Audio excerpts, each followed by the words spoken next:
નમસ્તે વિદ્યાર્થી મિત્રો, હું Parth Noble group of school તેમજ વસુદેવ વિદ્યાલય ઓનલાઈન એજ્યુકેશનમાં આપ સૌનું હાર્દિક સ્વાગત કરું છું.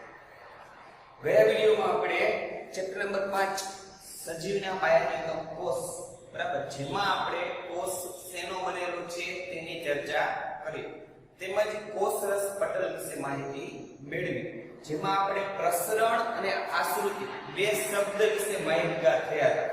કે ભાઈ જે પ્રસરણ છે તે વાયુઓમાં જોવા મળે છે અને પ્રવાહી છે તેમાં આશ્રુતિની ઘટના જોવા મળે છે.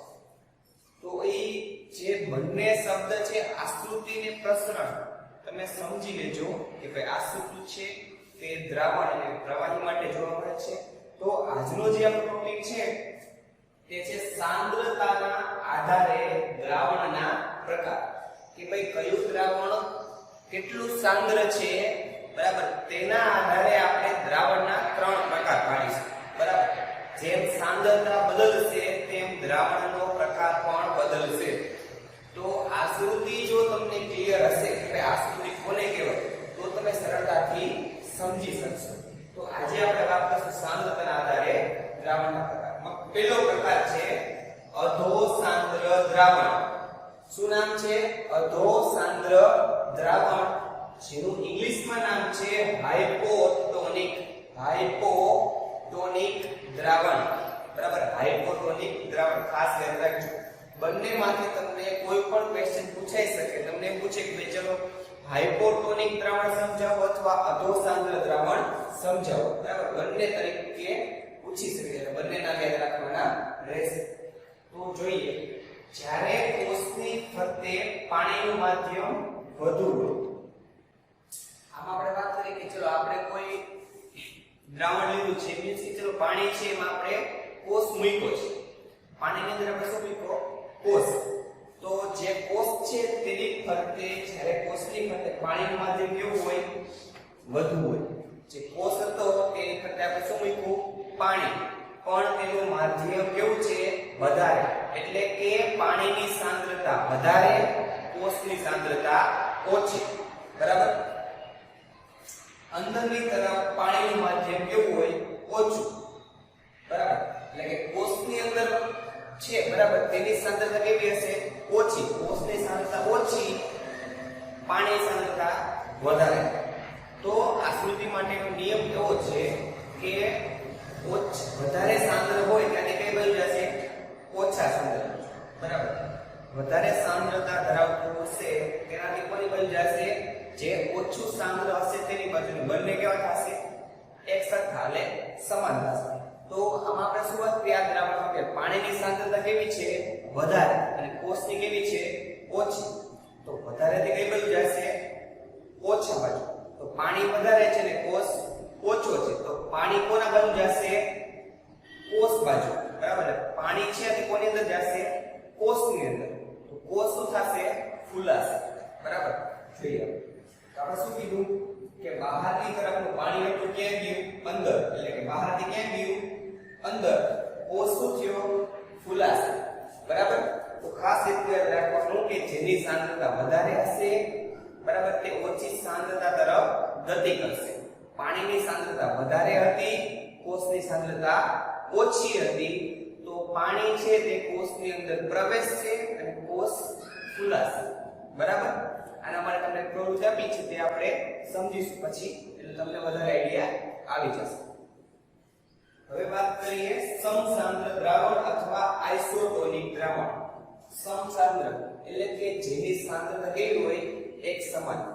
તેનું બીજું નામ છે આઇસોટોનિક દ્રાવણ. બંને નામ તમારે યાદ રાખવાના રહેશે. જોઈએ, કોષની બંને તરફ પાણીનું સંકેન્દ્રણ કેવું હોય? સરખું. સંકેન્દ્રણ એટલે કે સાંદ્ર. બરાબર, બંને નામ તમે કહી શકો. તો જ્યારે પાણી અને કોષ, બરાબર, બંને બાજુ અંદરની તરફ બહારની તરફ બંને છે તેની સાંદ્રતા કેવી છે? એક સમાન.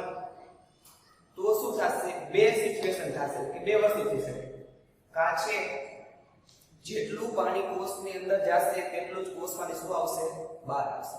અથવા પાણીનું વહન થશે નહીં. બે વસ્તુ થઈ શકે. જો થશે તો જેટલું અંદર વહન પામશે તેટલું જ પાછું શું આવશે? બહાર આવશે. બરાબર એટલે જો બે સિચ્યુએશન લખ્યું છે કે બંને તરફ વહન પામે એટલે બંને તરફ વહન થશે જેટલું કોષની અંદર જશે એટલું જ કોષમાંથી શું આવશે બહાર આવશે અથવા એક પણ જગ્યાએ વહન થશે ને એટલે કોષ કેવો રહેશે સ્થાયી જેવો કોષ છે તેવો અને તેવો રહેશે જો આવા પ્રકારનું દ્રાવણ હોય તો તેને શું કહેવાય સમસાંદ્ર દ્રાવણ એટલે આપણે યાદ રાખીશું કે ભાઈ સમસાંદ્ર દ્રાવણ હોય તો કોષ અને પાણી બંનેની સાંદ્રતા કેવી રહે સરખી બરાબર જેનું બીજું નામ છે આઇસોટોનિક હવે જે આપણા ત્રીજા નંબરનું દ્રાવણ છે તેના વિશે વાત જે પહેલું હતું એનું નામ આપણે શું આપ્યું હતું જે આપણે અધોસાંદ્ર દ્રાવણ અને હાઇપોટોનિક બરાબર ખાસ યાદ રાખજો અધોસાંદ્ર અને હાઇપોટોનિક દ્રાવણ જે ત્રીજું છે તે અધિસાંદ્ર દ્રાવણ અને એનું નામ છે હાઇપરટોનિક દ્રાવણ બરાબર પહેલું હતું હાઇપોટોનિક હતું આ છે હાઇપરટોનિક દ્રાવણ એટલે બંને નામમાં કન્ફ્યુઝન ન થાય એટલે ખાસ ધ્યાન રાખવું પહેલું હતું તે હાઇપોટોનિક હતું અને આ છે તે હાઇપરટોનિક છે જ્યારે કોષની ફરતે પાણીનું માધ્યમ કેવું હોય ઓછું એટલે કે પાણી અને કોષ તેમાં કોષની સાંદ્રતા કેવી છે વધારે પાણીની કેવી છે ઓછી તો આપણો રૂલ્સ શું છે કે ભાઈ વધારે સાંદ્રતા વાળું દ્રાવણ છે કઈ તરફ જશે ઓછા સાંદ્રતા તરફ તો કોષમાંથી જે પાણી છે શેમાં જશે પ્રવાહી બરાબર કોષમાંથી શેમાં જશે પાણીમાં બરાબર તો કોષની અંદરનું જે દ્રવ્ય છે તે શેમાં જશે પાણીમાં તો કોષનું શું થશે સંકોચન થશે શું કીધું કે અંદરની તરફ વધારે છે તો અંદરથી ક્યાં જાય બહાર એટલે કોષનું શું થઈ ગયું સંકોચન થઈ ગયું તો આ જે ત્રણ પ્રકારના આપણે દ્રાવણ જોયા તમારે એમાં શું યાદ રાખવાનું છે પહેલા તો સાંદ્રતા બરાબર જેની સાંદ્રતા વધારે હશે તે વધારે સાંદ્રતા વાળું કઈ તરફ જશે ઓછા સાંદ્રતા તરફ બરાબર જો આપણે સિમ્પલ શોર્ટકટ યાદ રાખી કે આપણે બે વસ્તુ લીધી એક પાણી છે અને બીજું છે કોષ બરાબર પહેલી વાર આપણે પહેલી કન્ડિશન લઈએ એમાં શું કીધું કે પાણીની સાંદ્રતા કેવી છે વધારે પછી આપણે કીધું કોષની કેવી છે ઓછી તો શું થશે વધારે તે ક્યાં જશે ઓછા એટલે પાણી શેમાં જાય કોષમાં તો કોષ શું થશે ફૂલાશે બરાબર પાણી છે વધારે સાંદ્ર છે કોષ ઓછું સાંદ્ર છે તો વધારે પાણીમાં જે કોષ શું થાય ફૂલાય એનાથી ઉલટી કન્ડિશન જોઈ પાણી ઓછી કોષ